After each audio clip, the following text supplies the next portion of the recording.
Namaskar and very good evening, everyone. So we will resume our Astaunga Yoga course, the fourth class. And my apologies for postponing the class in the last 2 weeks because due to some there's some unforeseen event. Okay, so we'll continue with our fourth class today, right? So as usual, I'll begin the session by paying my obeisance to my Guru Deva, who is the inspiration behind this sharing, whose knowledge I've been disseminating through this session. Again, Ananda Marga is the path founded by our Guru Sri Sri Ananda Murti to spread the gospel of yoga throughout the world. So the presentation outline. So we will discuss something from the previous class, the key takeaways. Then I'll touch lightly on the theory of karma and samskara. Then on concept of pratyahara. Then on yama, we will cover on aparigraha and brahmacharya. And we'll touch something lightly on sadhana. Okay. See, the focus of this whole course is Astaunga Yoga. Astaunga Yoga is a path which leads you to realization. And the many schools of yoga, as I mentioned earlier. So this school is based on tantric philosophy, and based on that, we maintain that yoga is actually union between Jivatma and Paramatma. So this has to be very clear from the very beginning. So to put it in a more layman term, is that you as an individual consciousness, you need to understand your identity as an individual. Okay, comparing yourself with other human beings, comparing yourself with other other life forms, animate, inanimate. Okay, see what's your direction and so on. Okay, so in the yogic term, we call this individual consciousness as Jivatma. Okay, and this Jivatma is just a shadow consciousness of the universal consciousness, or the universal soul, which is also known as Paramatma in Sanskrit. Okay? And also our philosophy maintains that this urge to unite with Paramatma is inherent and natural for every Jivatma. Okay? It's just that some Jivatmas are not mature enough to realize that. Some Jivatmas, because this whole life and many life forms are the journey of Jivatma, according to the philosophy of yoga. It means you keep coming many times to learn and to improve yourself. So we mentioned about the concept of Purushartha, Dharma, Artha, Kama, and Moksha, which are the fulfillment of human being whenever they take the human form. Okay? And in your journey to understand yourself, okay, to understand the nature of mind is very important. Okay? And sadhana, so we are out of the 8 limbs, yama comes first. There are 5 aspects of yama. We already covered 3 of it. Another 2 we will cover in today's session. Okay.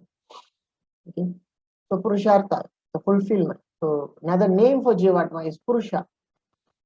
Okay. So all the unit Purushas, unit souls are known as Purusha. And this Purusha, Purushartha means what is desired by the Purusha. So all your desire, all your motivation in life, okay, will be centered around this 4.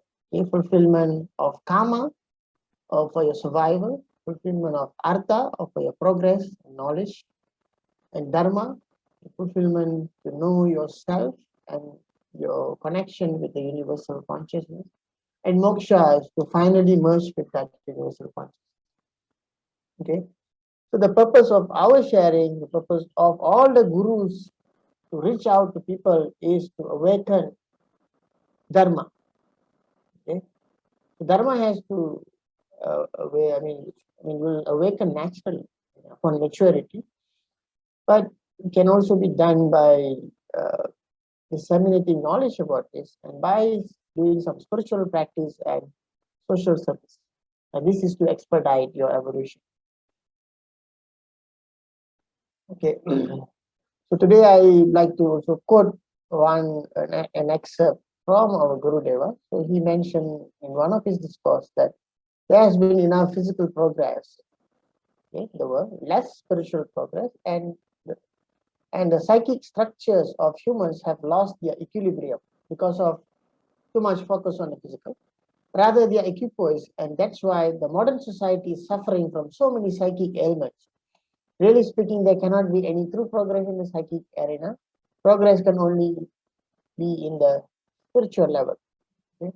So this relates to the Purushartha, Dharma, Artha, Kama, Moksha, where there should be an equilibrium. That means your pursuit on physical progress, physical survival, and your progress in the material world should be balanced with your progress in psycho-spiritual, at psycho-spiritual and spiritual level.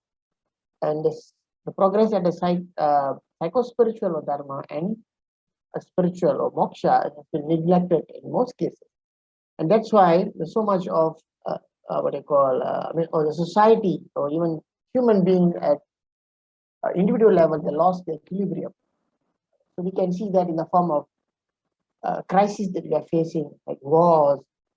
I mean, there will be war, since time immemorial, okay, when pre-civilization and post-civilization era. But there's no, there shouldn't be war continuously. Okay, and then you're talking about ecological imbalances, and economic disparity and so on. So a lot of things out of balance in human society today. But it's not a bad news. To attain progress, human beings have to constantly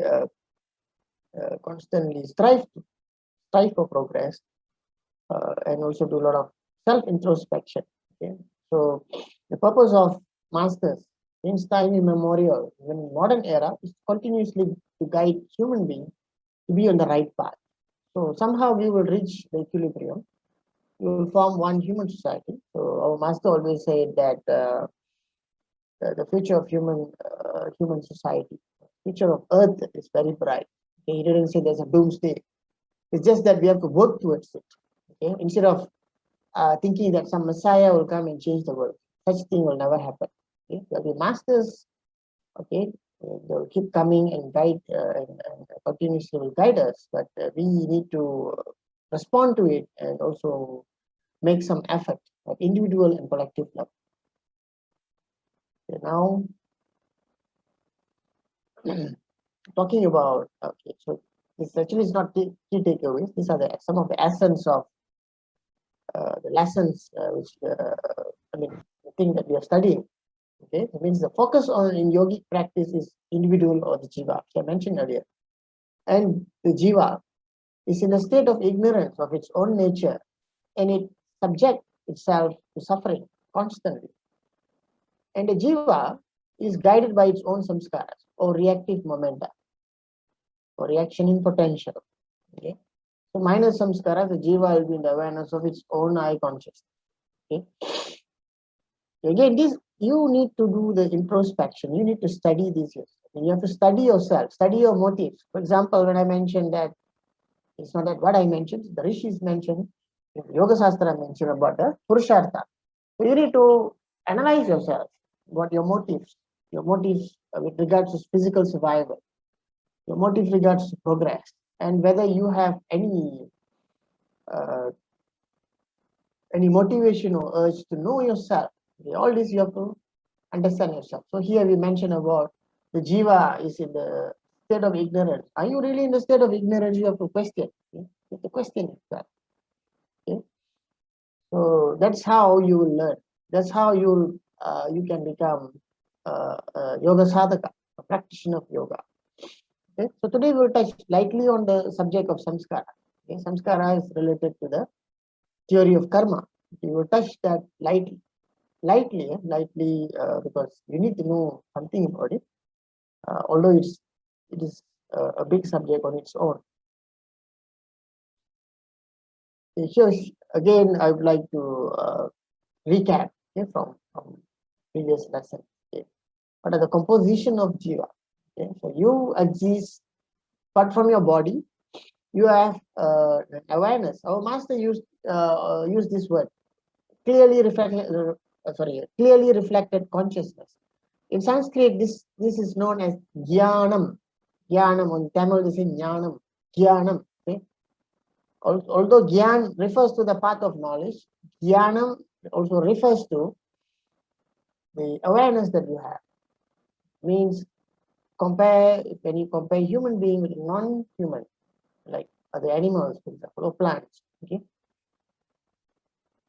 For example, a dog. A dog doesn't know that it is a dog. Okay. But you, as a human being, you know that you are a human being, and you know that you know about it. Okay. So that at a subtlest level, you have this I am, which is the, here we call Mahat or I am, is the existential awareness. Okay. You can only be aware of I am if you are, when you wake up. Okay. You don't wake up in a rush. So somehow slowly when you come into the state of awareness, you realize I am. I've given the example. Suppose you slept in the afternoon, you take a nap over the weekend and all that, and suddenly you wake up, you will be disoriented for a while, because the knowledge of chitta will not come to you immediately. Okay? Chitta content, in chitta, all the memories about yourself, about your individuality will be there. Okay? But when you wake up immediately, you only have the sense of I. Okay? And then the sense of aham, so I do. And the third one is chitta. And somehow, when we mentioned earlier, about the ignorance, that ignorance is at the level of chitta. Okay? So our master used this word in the sutra, in Ananda Sutra, he said, karma palam chittam. It means by a repetition of action. Each action you perform, there's a reaction. Okay? And that reaction is stored as a memory. And it's not just one action, there are thousands, millions, and millions of actions. And that becomes part of you, and you are only aware of those things. And you forgot about your deeper existential awareness, which is the Mahat. Okay, so we have discussed this earlier. Just recap. Okay. So now we'll touch a bit on the theory of karma. So the word karma means, so this word is derived from the root word kr. And the suffix man. Kr means to do something. Okay. And karma refers to every action that you do. You know, breathing, eating, sleeping, walking, everything. Everything is karma. And every karma that you perform will have an equal reaction. And this is known as karma phala, or the fruit of action. And the in collective form, all karma phala is known as samskara. Okay? Samskara will become a pattern in your unconscious mind. Okay? We discussed about mind earlier, conscious, subconscious, unconscious. So a pattern will be formed in your unconscious mind, and that pattern dictates every action of yours. Okay? Dictates your destiny. And all this karma is not one. Okay? The karma of all the people in your residential area, in your city, in your country, that will become, and also globally, will become the collective karma, collective samskara. For example, now we are facing the pandemic. One of the reasons is the collective samskara. Okay? We have contributed towards that, and it's coming back to us in the form of pandemic. Okay. So samskara prompt us to perform action. There are 3 types of samskara. Again, I'll touch this one lightly. Your karma or samskara is in the form of sanchita, the bank of samskara. All the samskara which was the result of all your actions from many lives, sanchita. The samskara which is being expressed in the current life is known as prarabdha. And a new action that you perform in this life is known as agami. So prarabdha is also known as samskara mulaka karma, means the motivating factor is something from the past. Whereas the agami is something that you do on your own because you have certain free will. Dogs, tigers, or any other animals, they don't have that free will. Okay? For example, the dog will not suddenly decide that, okay, I'm not going to stay in this place, I'll go to the next city. You'll be, you'll remain in the same place all the time. Okay? So karma and karma pala. So you have the world and its objects, and and through your senses you collect the vibration, you come in contact with object, and that will fall on your chitta.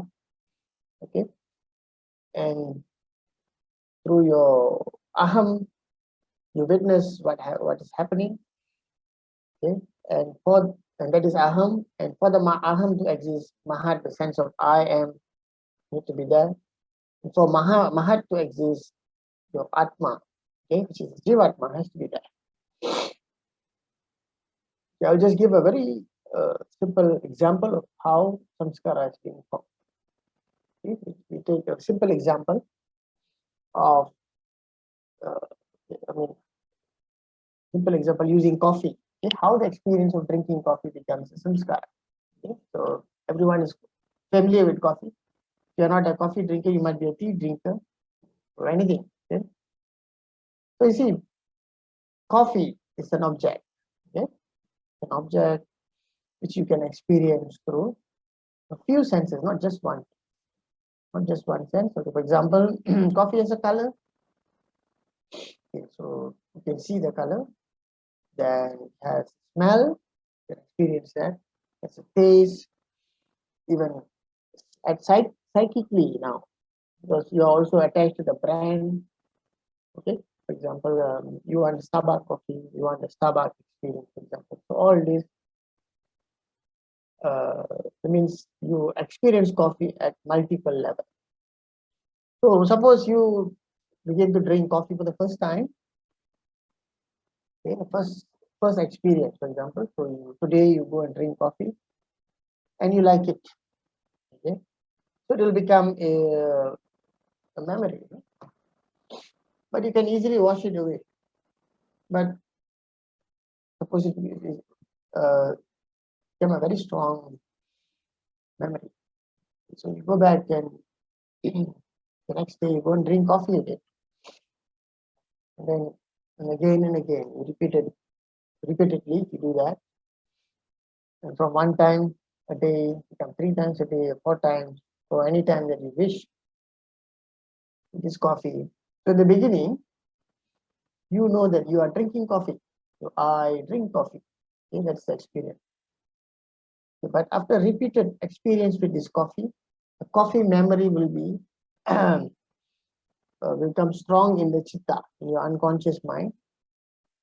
And after that, it's not that you dictate, oh, today I shall drink coffee or I shall not drink coffee. You are no longer in that mode. Just like the very awareness of coffee will drag you to Starbucks, for example. So that's where your memory begin to, your samskara begin to dictate your action.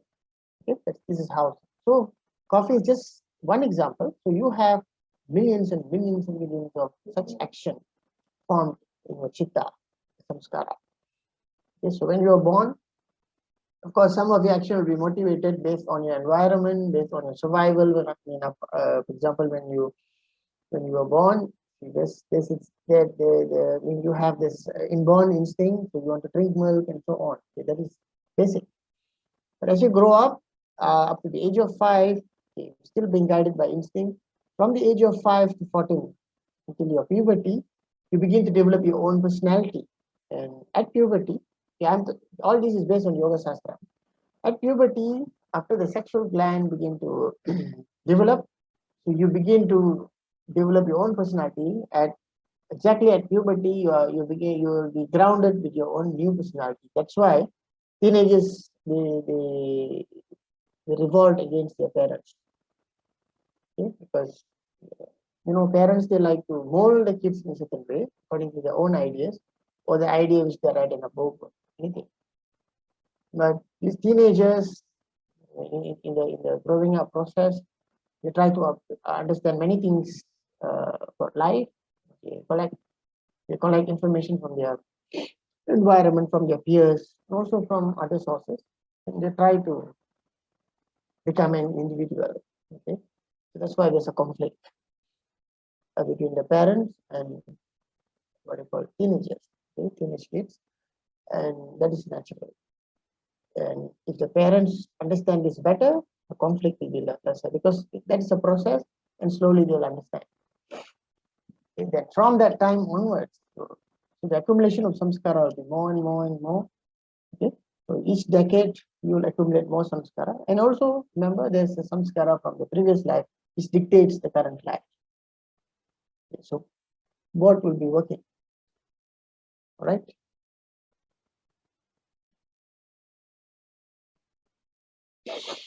Anyway, so that is in brief about the theory of samskara. Now, so in this diagram, I'll just show that. Just what I want to show in this diagram is that here you can see all the 5 layers of mind. So samskara is taught at the 3rd layer.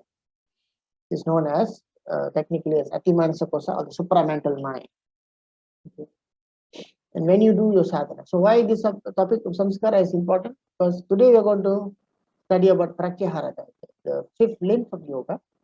So the 5th limb of yoga is dealing with the samskara. So dealing with samskara means you will be dealing with the 3rd layer, right? And you do your sadhana using the 2nd layer. And before that, you have to stabilize your body or annamaya kosha and the conscious mind or the kamamaya kosha. Okay? You need to understand this. So if you don't stabilize, okay, like even those who have learned the Ananda Marga sadhana, so you know the process of pratyahara taught to you. So even the beginners, you have a technique. I hope all of you are practicing the technique. So what you will be doing is that you will stabilize when you try to adopt posture. So you will stabilize your physical body. Okay, then you will try to stabilize your conscious mind. So that's why you're not supposed to eat. I mean, you're supposed to eat much earlier, at least 2 hours before your practice. Otherwise, if your mind, your body and mind will be busy digesting the food, so the conscious mind will be very active. You can't concentrate. Okay, so when you do the right process, prepare yourself. So both Annamaya and Kamamaya kosha will be stable.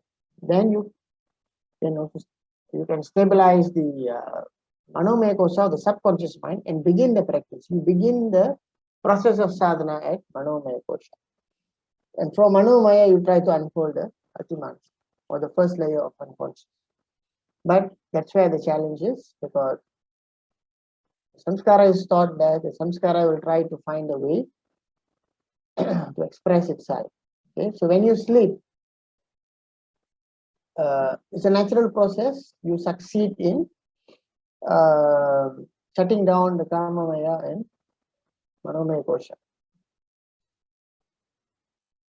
Okay, so for several hours, your samskara will not be expressed. But eventually, after 8 hours or 9 hours, you will wake up. Okay, the difference between the person who's dead and the living person is that the dead person, they will sleep in the body, and that's it. It's a long sleep. You'll wake up in a new body after that. The normal person who still have a lot of plenty of samskara to be expressed, so the maximum they can sleep for several hours, 10 hours. So I've seen somebody sleep for 23 hours. Okay. During my university day, I've seen somebody sleep for 23 hours, but still he has to wake up because he has unfinished business in this world. Okay. So meditation, yeah, you are not sleeping, you are maintaining your awareness, But while maintaining your awareness, you are trying to unfold each layers of your mind. That's the difference between meditation and sleep. So, samskaras stored in chitta, or the supramental mind, will cause every individual to perform action. That is the samskara molaka karma. The body, the conscious and the subconscious mind will perform pratyaya molaka karma, or new karma. And while we exhaust the prarabdha, the existing samskara, in the course of our life, we also accumulate new samskara. So the cycle continues. Okay.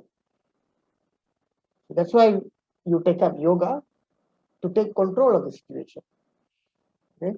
So you, by consciously taking up yoga, okay, it's a new action. That's number one. But can you do it alone? If your mind is super powerful, you can do it alone. Okay. In most cases, no. So that's why you need the guidance. Okay, the guidance and assistance from an enlightened master. Okay. Remember this point very clearly.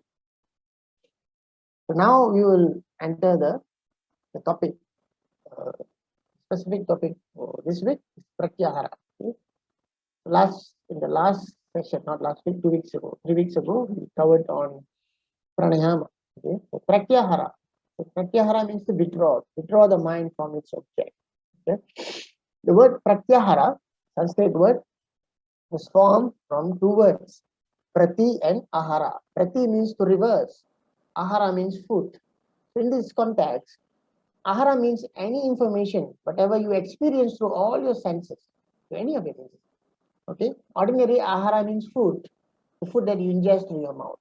But in this context, ahara means what you see, what you hear, what you taste, what you smell, and even what you think, all ahara. And we're constantly taking ahara from this world. Okay. So you manipulate or influence your mind accordingly. So these various ahara which became samskara later will keep you in ignorance. So now you have to break the pattern in the unconscious mind. That is one of your, that has to be one of your objectives, one of the main objectives, right? So you have to practice pratyahara. And pratyahara is the art of withdrawing the mind from its object, whether external or internal. And success in meditation is impossible without mastering pratyahara. So people like to say casually, oh, I'm doing meditation. I've been doing meditation for many years, so on. But that is not meditation.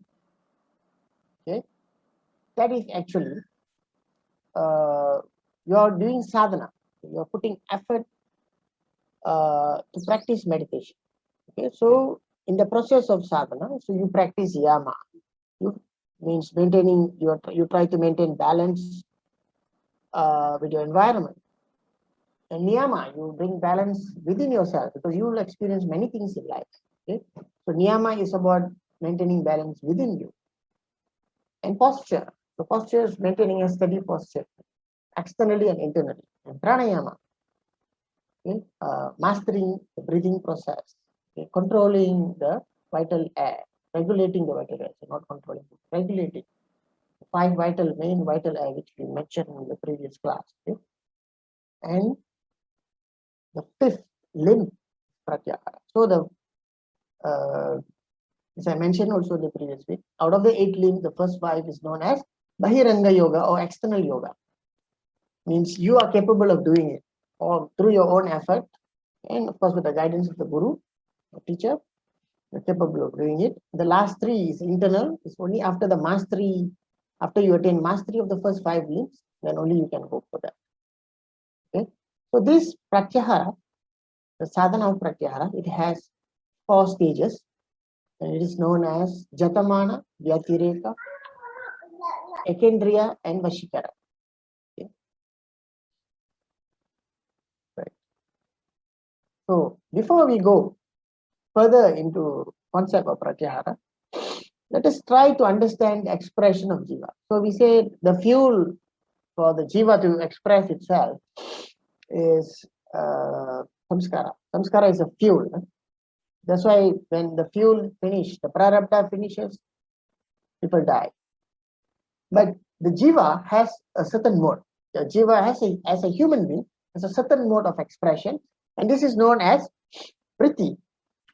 That's why the sage Maharishi Patanjali, in his definition of yoga, he said yoga chitta vritti nirodha. Means he said that at every moment your mind is connected with one mode of expression, the chitta. And constantly, that means you are in a state of anger, you're in a state of hope, you're in a state of despondency, you're in a state of happiness, okay? State of what do you call that? Inspiration. So all these are vrittis. So it keeps changing, like changing channel. So Sage Patanjali is saying that if you can suspend any of this vritti from expressing itself, you will be in a state of yoga, which is partially true. Okay? So the Yoga Shastra mentions 50 basic propensities, which you express from the first to the sixth chakra. And this 50 is corresponds to 50 glands, glands and subglands in human body. Okay? And it expands to be expanded to 1,000 propensities. Okay? Again, this itself is a very big subject, but I will just touch lightly to give you some idea. Out of this 1,000 propensities, there are 14 expression of vritti, which is the most important, and which is the main cause of bondage to every jiva. Okay, and if you can control these 14, it's easier for you to attain a state of atma bhava, okay, or to be established in your state of soul awareness. Okay, the first six, yeah, I'll touch lightly, I won't discuss elaborately. Yeah? So one is known as kama, or physical attraction, physical desire, krodha or anger, lobha or greed, moha or infatuation, mada or pride, and matcharya or envy or jealousy. So these are known as ripus or enemies, and this is inborn and necessary for your survival. So you have all this for your survival. It's inbuilt. You cannot destroy it, you can only control it. 6 ripus. Okay. Then you have 8 pashas. Pashas are fetters, okay, known as fetters. And one of it is hatred or grana, shanka or doubt, bhaya or fear, laja or shy complex, okay, jugupsa or dissemblance. For example, backbiting is a form of dissemblance. Kula or pride of lineage, sila or vanity of culture, mana or vanity or ego. So these 8 plus the other 6 report, 14, kind of, if it is strong, the tantric philosophy said you are in a state of animal or pashu. So from the pashu bhava, okay, the animal awareness, you have to fight, control this, regulate this, gradually overcome it, and you become a human being. And from human being, you become a divine. Okay? That's how Tantra defines the whole process. And through the practice of yoga, you can attain that. Through the practice of yoga with guidance from an enlightened master, and also by performing service, you can attain that. I mean, you have to use a combined method. Okay? So what is, now we come to Jatamana. Okay? Earlier we said Pratyahara, we say. So what is Jatamana? Jatamana means a conscious effort to transcend the negative influence of the propensities. Okay, we mentioned about propensities. So you have anger, you have greed, you have jealousy, a lot of things. So a beginner, we must learn. The practice of yama is actually specifically to control this. Yama and niyama, to control the propensities. So in the initial struggle, so you fight against your propensities. You also fight with other propensities like lethargy. So you want to do meditation, but you think that you want to sleep longer. So instead of getting up early in the morning to do meditation, still better sleep. And then you sleep until 8 o'clock, 9 o'clock, for example, in the day over the weekend. Then you wake up, you feel hungry, and you say, okay, never mind, we do it later. Okay. But if you struggle against that, I mean, for example, when your mind says sleep a little longer, you say, no, I must get up. Okay, do meditation. even though just for 10 minutes. So that means you're succeeding in Jatamana. Or somebody ridicule your friend said, hey, what is this? You're doing meditation, it's a stupid thing to do, closing your eyes. What is this yoga is all about? It's not your thing. I mean, it's not your thing. Or your family members might discourage you. Okay? So if you yield into that, that means okay, you are losing. So despite the criticism and all that, you continue your practice. That is Jatama. That is another level. Another one is when you sit. Okay? First, the struggle to sit. The struggle to control the propensities. Because if you don't control your propensities, you cannot sit, If you express too much of anger, too much of greed and all that, naturally your mind will not be stable to sit for meditation.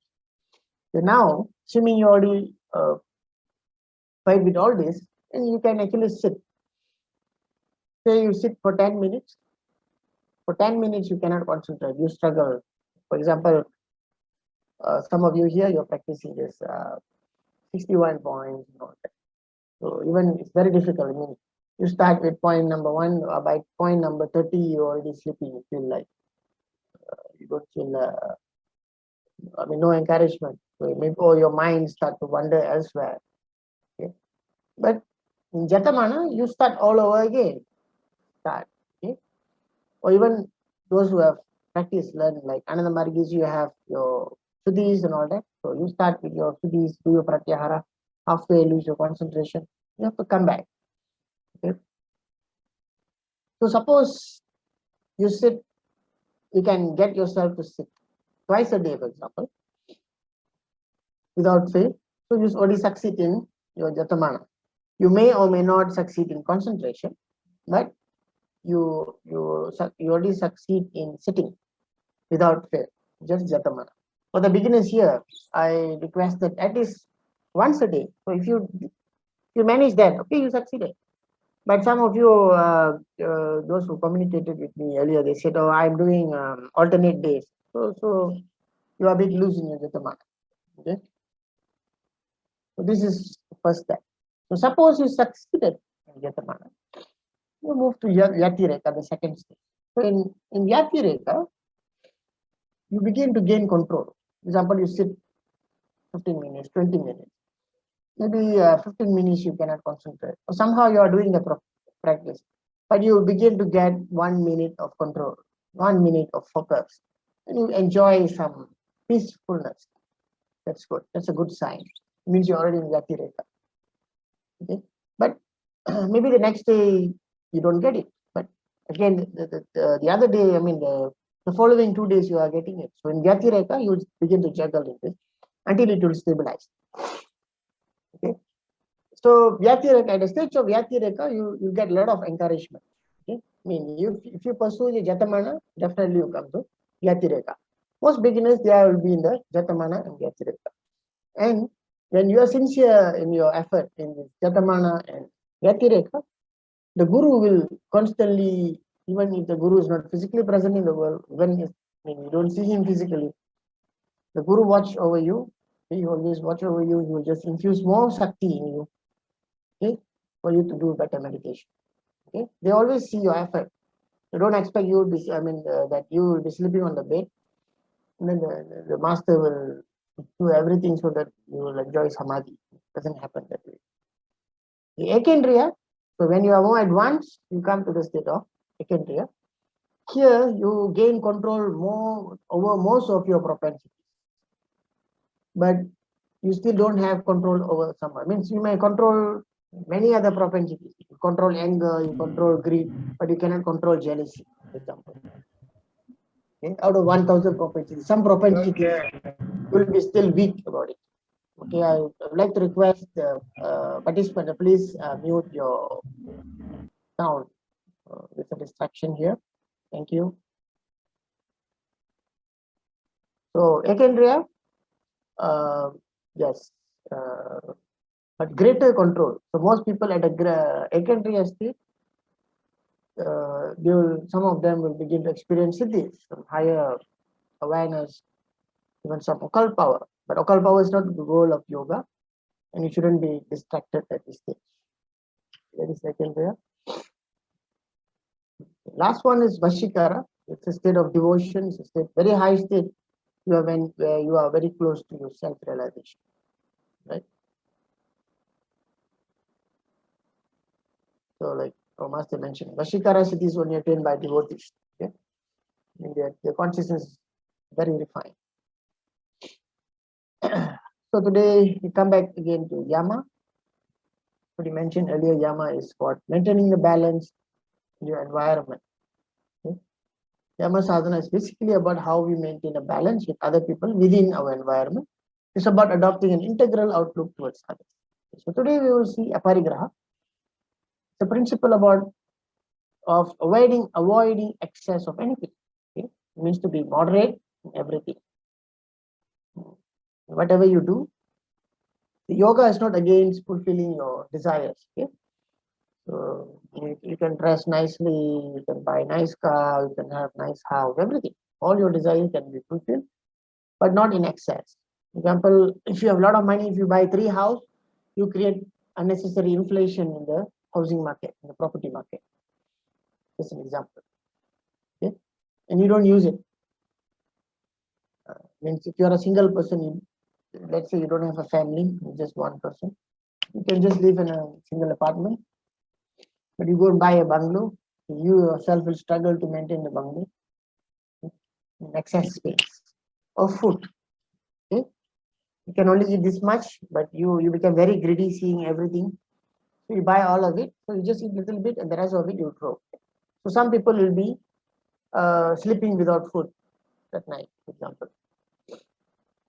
Okay? Or some people want to hoard wealth. Their capital is when it becomes super rich. You have a lot of money, but nobody uses the money. Okay? So of course, capitalism will say, oh, according to the theory of Adam Smith, I'm okay. I contributed to the economy, so I'm rich. But actually, this kind of wealth is it's not useful to other people in society. So yoga wants to maintain balance in society. Because there's imbalance, that's why you have crime. Right? So excess of anything is bad for physical and mental health. Okay? The acquisition of material things should be based on needs and not greed. Okay? And when you fail to follow aparigraha, you lose your mental peace. That is about aparigraha. And brahmacharya. So this is the last and the most important item or aspect in yama. And brahmacharya was formed from the word Brahma, supreme consciousness, Charya, conduct. So another interpretation is Brahmi Vicharanam Brahmacharya, means to move, to maintain your awareness while moving among the objects. Okay, we discuss about chitta. Okay. Our master said that karma palam chitta means whatever action you perform, anything that your senses come in contact with, it will fall on be reflected on the chitta. So brahmacharya is a practice where you maintain the awareness. For example, you eat a food, but you see it as an expression of Brahma. Okay? So everything in this world, the 5 elements, the world of 5 elements, is expression of Brahma from that one consciousness. So by taking that ideation, or imbibing that ideation, you will be blocking new samskara from being formed. This is actually a very high level of sadhana. So you won't succeed in brahmacharya immediately, but gradually. Okay, by your success in your initial state of yoga, so brahmacharya also will become a natural expression of yours. In Ananda Marga school, so we have a specific lesson for brahmacharya, which is known as Madhuvitya. Okay? This used to be a practice of some Himalayan sage. Okay? And our guru is given this to the sadhakas out of his grace. Okay? And can say the activity done in the spirit of brahmacharya is actually naturally a karma yoga. Okay? And there is some misconception about this brahmacharya. In many schools, they say brahmacharya means celibacy. So brahmacharya has no connection with celibacy. And yoga is not the path of yoga never encourage people to. It encourages people to live in the normal life. If somebody choose the life as a monk, that is for the purpose of becoming, to serve the universe. Okay, because when you have a small family, so you can't dedicate yourself to the to selfless service to many people.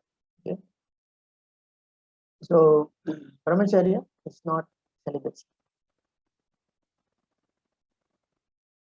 So now we come to the conclusion. So through again and again, I've mentioned this, through the sadhana of Astaunga yoga, it's a gradual unfoldment of panchakosha. You mentioned about, we already discussed about the concept of panchakosha or layers of mind, and this will reveal the higher consciousness of human being or the Atman. And the guidance and protection of a genuine preceptor or guru is indispensable in the journey of yoga. Okay? As a beginner, you won't have a guru, okay, but the universal guru is guiding you through your own Atma. That's why you are coming to this kind of classes. Okay, but gradually, that's why the practice given to you not just for fun. Okay, is if you take up the practice, some changes will be there in you, and you somehow the guidance from the universal guru will come to you and will lead you towards the path which you belong to. So to stay connected with the guru is very important on the part of yoga. But from this, sadhaka should practice karma yoga and jnana yoga as an integral process in the sadhana. What is karma yoga? See, you have your prarabdha. We mentioned about the samskara. So you have loads and loads of prarabdha. Unless you finish it, you cannot get your enlightenment. Okay? You cannot reach the state of self-realization. Okay, and naturally you are engaged with work. Okay, you're serving your family members. You're going to your work. You're performing your duty through your profession. Some of you also doing some social service. Somehow you're continuously doing some work, right? Okay, you don't sit idle. So with a correct ideation, like brahmacharya earlier, it becomes karma yoga. So through karma yoga, with a lot of karma yoga, you finish off your samskara. So another way of doing it is like when we connect this with the concept of guru. Okay, suppose you lift a rock from one place to another. You do it, that's your individual karma. If a master asks you to do that, okay, lift this rock or just a brick, take this and put that, just a meter away. That action is different. Through that action of lifting that rock or a brick, putting 1 meter away, he can allow some of your samskara to be exhausted through that way. Okay, that's why action when you do an action by direct instruction of the guru, okay, it has a different there's a different potential. So that's why I shared this some time back. There's a story when a yogi, a sadhaka, went to see his guru. So the great Tibetan yogi Milarepa. So Milarepa, the master didn't teach him meditation. Instead, the master started to abuse him and asked him to do. This happened about 1,000 years ago. He asked him to build brick house, and each time he completed the house, the master will ask him to break the house. So each time he finish one house, his body is already will be bruised, will be injured. Remember, just imagine carrying brick. So so each time he completed the house, the master will continue to abuse him and ask him to break the house and build a new house. So he did that about 8 to 9 times, and he refused. When he was asked to build the last house, he gave up hope. He felt that he was a great sinner and not fit to be initiated. So he went to commit suicide. But before he committed suicide, the master stopped him and said, actually, I wanted you to finish off all your samskara through this action alone. But if you have completed one more house, you could have finished all your samskara. But never mind, the remaining samskara you will finish through your meditation. Okay, that's an example. That's why the initial state, if you are really interested to become a sadhaka, to improve your life, become spiritual very quickly, you have to do service under the guidance of Guru. That will accelerate your progress. Okay? So you must have the burning desire. Okay? You cannot be like you shouldn't be like lukewarm water. Either you should be a cold water or hot water. You don't be lukewarm water means you're not intense. Okay? You must have that intensity. Then again, mere curiosity will not help. I'm telling the truth. Okay? You're curious to know about yoga. Okay, it can be some passing knowledge. But you want to be a practitioner, you want to see something, you have to really get involved. In conclusion, so again, I will share something from the master, what he said.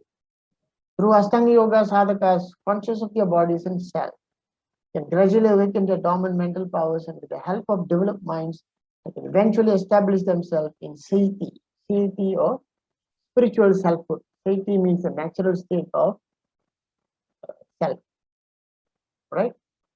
This is the word of a very powerful word, from a powerful master. Remember this. You can awaken your dormant powers, right? With that, I conclude the lesson. Namaskar. Thank you for listening. And I will open for question and answer. If you have any. Can I answer? Yeah, sure. May I know? Awesome here. Yeah, Vasan, please. Just now you mentioned about the karma, prarabdha karma. Mm-hmm. Of course, everybody has been through some kind of karma. Uh-huh. But because of this karma, there are certain things I'm going through right now. Mm-hmm. How can we identify, oh, it is because of this I'm going through this kind of hardship right now? That's my first question. Second question is, and how to fast in a very fast mode that I can work out of this karma, because this karma is blocking my progress. Yeah. Okay. So thank you for the question. You see, everyone will face the samskara. Everyone will have good time, bad time. So it's not the same. So the intensity of some samskara and all that. Okay. So to answer your first question, you won't at your present state you won't be able to understand what exactly caused the samskara that you undergo. But I'll give an example. Suppose you eat chilies the first day. Okay, you eat a lot of spicy food. What will happen the next day? Or even the next few hours. Suppose you already have some Maybe diarrhea. You get diarrhea. Or if you already have gastritis, like I have this. For example, to someone with gastritis or heartburn, so out of habit, suddenly they feel, oh, the nasi lemak is very nice. So why not have some extra sauce? Okay. But after a few hours, you have heartburn, right? And then you have to take antacid after that, right? So we can see every action somehow there's a reaction. Okay. So like that, there's a reaction for all our actions. Okay. So this one, eating the spicy food and experiencing the reaction immediately is the Pratya Mulaka Dharma. It's very, very fast. But Samskara Mulaka Karma. Okay, so yeah, this is the part where you find very difficult to digest. Like maybe you are doing something, your life is very peaceful and something suddenly come like a rock fall on your head. For example, I give an analogy. Okay, and then you feel, hey, why I'm getting this? I'm not harming any other people and all that. But the law of this universe, nothing will happen accidentally. Everything has cause behind it. All right. So you don't have to worry about what caused it, unless like Patanjali mentioned in the Yoga Sutra that when you reach a certain state, the state of samyama, okay, after you mastered the pratyahara, you master the state of dharana, dhyana, and samadhi. So that kind of person can actually, just like you can check your own account, right? You have account, go to the bank and say, hey, how much balance do I have? How much I spent? So now you have this maybankpv.com, for example, all the online account. You can see your transaction in the exact manner. A developed yogi can view they can go to your chitta, they can go to the various layers and see how much samskara is left. Okay. So if you don't have that leisure, that privilege, so you have to trust somebody. See, like so when you follow a path, the guru in the path will be guiding you. Even though you may think that nobody is actually watching over me, and maybe you are experiencing a very painful state, somehow help is there. Okay, so to answer another part of your question is that how to accelerate. So you should get yourself connected to a school, to a lineage, okay, and start to do spiritual practice. Okay? So I've seen people, much of their time is being wasted for decades. They'll be hopping from one place to one path to another and never get seriously involved in any path. The most important thing is you have to get involved in something. Okay, right. I hope I answered your question. So any other question? Thank you.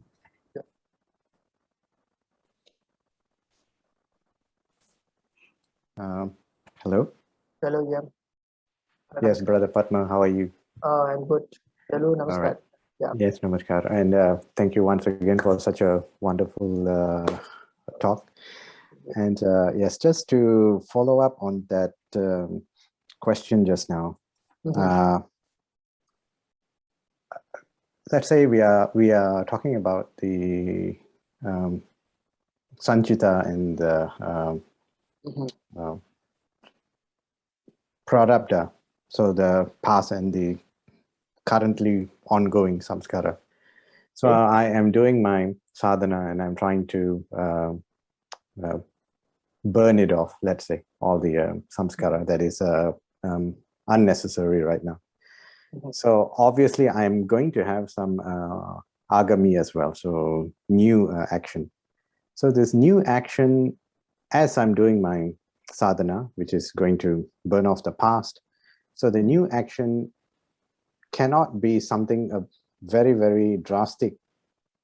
I think, for example, if I'm doing sadhana for, let's say, 7-10 years, and after that I'm not going to go and become a robber, for example, like a brand new thing that I'm going to go and do. Is my understanding right? Okay. So no more sub question. That's done. No, that's it. Yes. Okay. See, somebody asked a master. Okay, specifically, somebody approached Paramahamsa Satyananda. He asked this question: How am I going to exhaust all the samskara from my unconscious mind? He asked this. So he said, why are you going to do that? Okay. See, I won't be doing that. Okay. Mark this. He said, do not interfere with the prarabdha. First question, the first point he mentioned. Do not, interfere with the pattern in the unconscious. He said, what a sadhaka should do is the agami. Like what you said. Yes. You don't, you don't have the wisdom to interfere with the samskara in the prarabdha. Okay, that you should leave it to your master. Okay, that's point number one. Point number two is what you have under your control is your agami. So you do sadhana. So Swami Satyananda said, plant a stronger samskara in your unconscious through sadhana. When you plant stronger samskara, so this I will answer the question of Vasan as well now. Okay, so that stronger samskara will become a stronger vibration in the unconscious. That will somehow control the negative expression of other samskara. So yeah, it will prevent you from performing negative samskara. It also will allow gradual expression of your old samskara. It will also allow you to deal with it. Suppose you have to face some sickness. Okay, and sadhakas, the first thing, whenever they face bad samskara, they will blame the guru. Yes. I've been doing so much and see, I'm still facing this. And at that time, yes, because you lose your mental balance. After some time, you'll become normal and say, okay, master was right, something like that. But when you are down, yes, you'll do that. Okay? But it's like there's a proverb, isn't it? They say, make hay while the sun shines. So making hay is that while you are in a proper mental state, when normally when people are enjoying their life, they don't do that. They'll do very little sadhana as possible, or they won't do anything. Okay. And it's just like they try, this endowment policy in insurance. Okay. They think after they pay 2 months, they can get the yield of 10 years, for example. No? It doesn't work that way. But of course, when you are sincere, the guru, genius would definitely help you. Okay? So investing in sadhana you will never lose anything by investing yourself in sadhana. And the prarabdha, that means, so it's a trade-off, right? So you can, your agami karma, you can use it to earn more money, for example. Maybe you put more money. It's just like you have certain amount of fuel in this life. Okay, so you need to decide how much you want to put in karma, in artha, in dharma. Okay? And naturally, people put very little in dharma. Even when they put even 1%, they think they expect 200% result. Okay? Yes. Human beings are very selfish. They think that they put 1%, it's just like giving donation of 10 cents, so you will get a yield of 10,000. No, it doesn't work that way. Okay, so you have to put a significant amount of time and energy in sadhana. When you put that, and there is no guarantee, despite that bad samskara will not come to you. It will come, but somehow you will get help to deal with it. Okay, somehow even if if you have a mental breakdown, somebody will come and help you. So there may many ways you get help. Okay, all right. Yes, okay. Yes. Right, So the most important is to invest significant amount of energy and time in something. Right? Okay, thank you. So, welcome. Any other question? Hello, sir. I have one question. Yes, sir. It's me. How are you? I'm good. How about you? Okay. Very fine, sir. Thank you very much. Okay, my question might sound silly, but it has actually happened to me. A couple of weeks ago, when I was exiting my house, I fell at my doorstep. And now, since we're learning about samskara, I really want to know, because when I talk to the elderly people, they say, the nadakano, it is something is supposed to happen, it's meant to happen, and then you fell. But sometimes some part of me is telling me that it might due to be my own negligence, probably I didn't look down, I didn't look where am I going. So when things like this happening, maybe when we are on the road accident, we are going the right way, some car from somewhere came and hit us, okay, then we will console ourselves saying that, okay, this is meant to be. But how do you actually differentiate everything in our life? Now that we are learning this, it says that is meant to be, right? It's our samskara, something is happening. And then some things are also due to our own mistake, our negligence, our ignorance, whatever, our own thing, like what you say, we eat nasi lemak even though we can't eat it. But how do you differentiate this? What is meant to be and what is not meant to be now happening because of us? Okay, I'll give you some real example. Okay, example. One theory, and then I'll give some real example. For example, I am taking my car. I want to go to the petrol station. Okay, so I followed the traffic rules, everything. I drive, and while I'm driving, suddenly a motorbike came and hit me from the back, from behind. Okay, so the action of driving towards the petrol station is my decision.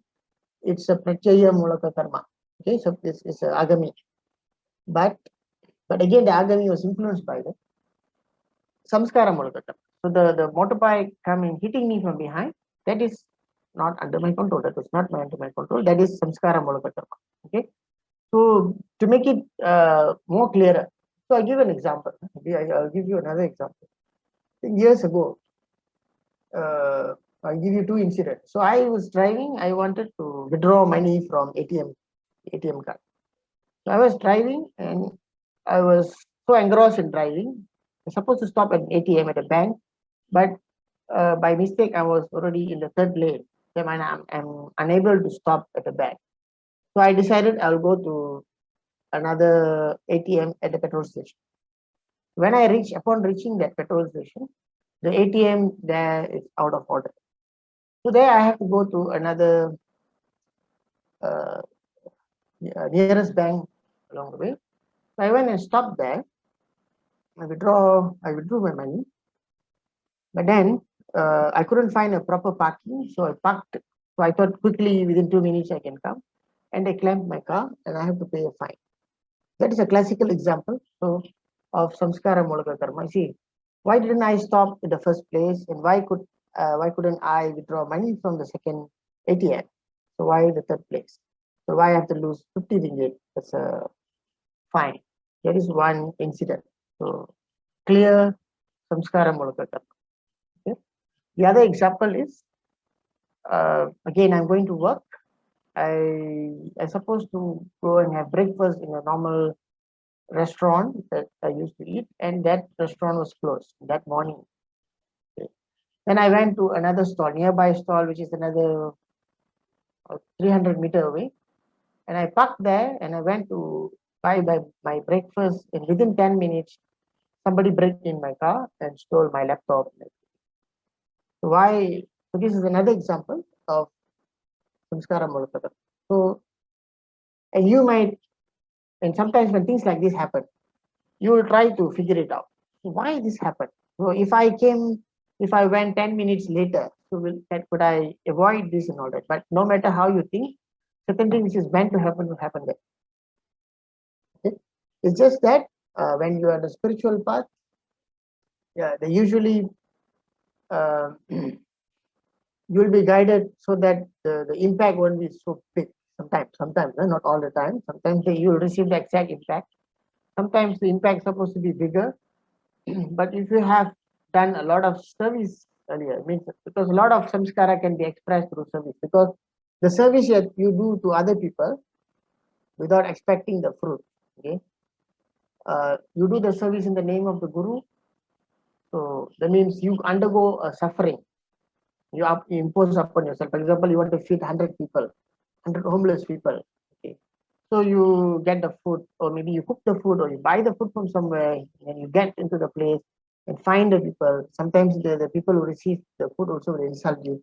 You undergo all the process. Okay, you will burn some of your samskara. Okay, so when the actual event unfolds, you're supposed to suffer 100%. You'll suffer maybe 50%. Okay, all right. So and also do not. One more thing is, if you want to become a yoga sadhaka, don't think too much. For example, you drive the car. If, for example, a black cat crosses the path, okay, so you say it's a bad omen.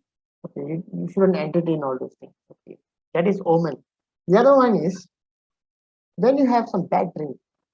When you wake up in the morning, suppose some dream is something not good or something. You don't ponder over it. You should delete it. Just as a dream. Okay, so don't give energy to that thought. Oh, this is going to happen for sure. And all that. You have to fight. Okay. All right. I hope I answered your question. Yes, sir, you did. Thank you very much. All right. All right. Any more questions? Shall I call it a night? Pathma, can I ask one Sure, more sure. question? Really, Yeah, really? sure. Yes. So it's a very quick one from the very last thing that you just said about thought. And sometimes some of us, we actually run our thought on overdrive. We rethink something again and again until we become tired of thinking of it. Yep. Right. Mm-hmm. And then, so I have come to understand, or at least I think I know, that my thought and what my essence is, there is some separation, meaning that I am not my mind. I can at least understand that. Okay. So just because I'm having a very negative thought that I'm just playing in my mind again and again, and then I go and sit for my sadhana, and I actually have an okay sadhana session. It is not too bad, not too good. Okay. And then after about half an hour, then the thought comes back, and again overdrive, right? So what have I done with the sadhana actually? Was it a positive thing, or I have to really work out on my mind first? Oh, that's normal. See, the event which unfolds throughout the day, or even the week, the thought, Yes. especially certain things, certain event maybe happen to you. I think all of us experience that. So it kept lingering. See, because self-realization is not supposed to be given to you in a silver platter. Yes, take it. Yes. It comes after a lot of struggle, and the quality of sadhana won't be the same. Even for a very experienced meditator, for an adept, somehow certain things will come, and So the quality of sadhana will differ from day to day. See? So that's why, like in the case of, so we mentioned about pratyahara. Another form of pratyahara, which I didn't share here, is that the process of varna gyata or the guru puja, which is taught to Ananda. Okay, Okay. it means you offer this disturbing thought, okay, whatever thing which is distracting you in sadhana. Yes. Guru puja, you offer it to the guru. So the guru will take care of it. Okay. Okay? If it is done, actually many people experience that. When repeatedly something disturbs, they leave it to the guru. Yes. Okay. All right. So don't worry about the quality of sadhana. Okay, some today is not good. Doesn't matter. The most important thing is you have done the step and finish the task. That is the most important. Okay. All right. Thank you. All right. I think I